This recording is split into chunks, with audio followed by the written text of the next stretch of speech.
I think I'll read two more poems to finish. And this is yes, I think I'll read the poem that is in your carrier poem, and then I might read another Brun one, or depending. We'll see how we go. So this is Darling, and I wrote this for my very good friend Julia Darling, who died nearly 5 years ago now.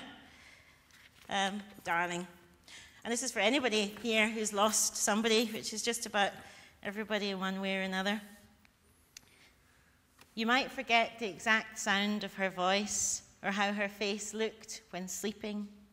You might forget the sound of her quiet weeping, curled into the shape of a half moon, when, smaller than herself, she seemed already to be leaving before she left, when the blossom was in the trees and the sun was out and all seemed good in the world. I held her hand and sang a song from when I was a girl. Heel ya ho, boys, let her go, boys.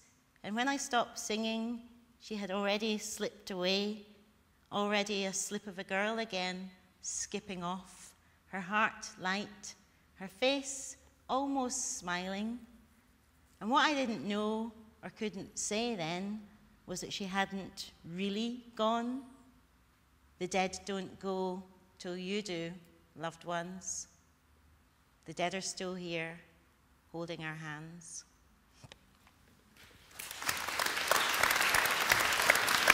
I've been on for 15 minutes. Shall I do one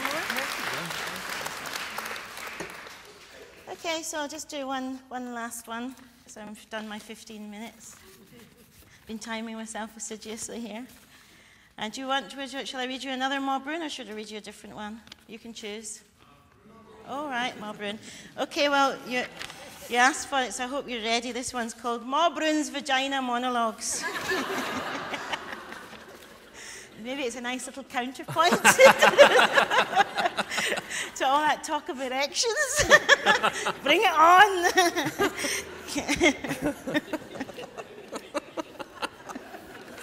It does seem fair, certainly. It does. It's like a kind of balancing up of something or other. Years you had it on you, but you weren't sure where. Years you produced wains, but you weren't sure how. Years when your perineum was a museum full of perch. When your clitoris was a name they gave to a butterfly before it was a caterpillar. When urethra was what Archimedes said when he stepped into the bath, or the sum of 3 triangular numbers. When your anus was a planet once mistaken for a star. Years you thought vagina was a yin that gave her Christmas speech on television and wore a crown. What a letdown. When your uterus was a row of mirrored images, hussies in one street, same roof all the way down. When vulva was a national river of Russia, and there was a song about it that went, vulva, vulva, mother, vulva. When the labia majora was a piece of music that went from major to minor. When your hymen was a song of praise, or a robber who played in Travellers from the past.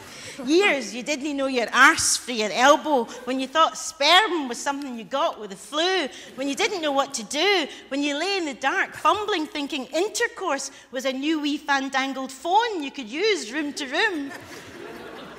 And your cervix was a way of sending parcels quick from the States.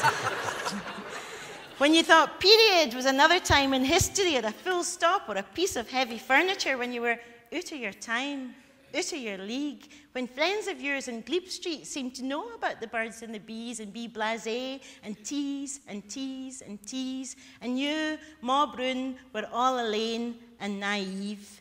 You mind the day when somebody first properly explained and told you what you had, and you screamed, no, I don't have a vagina, I'm a cartoon. I'm Mabrun. And turned beetroot to boot. And Maggie, your own daughter, all knowing and superior, said, aye you do, mother, you have a vagina, and there was nothing queenly about it, and you weren't crowned, you frowned, you said, dinna talk vulva, that's rude. And went to lie down, and there, in your own wee bed, you looked out at the moon. Mabrun, you said to yourself, and dared to touch down, and further down, and further down.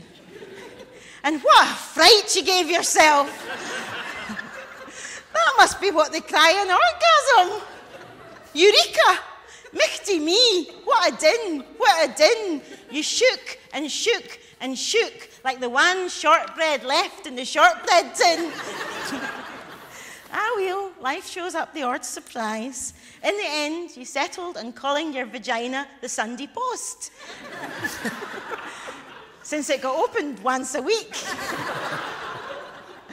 And Pa agreed and cried his private parts, Ur Willie.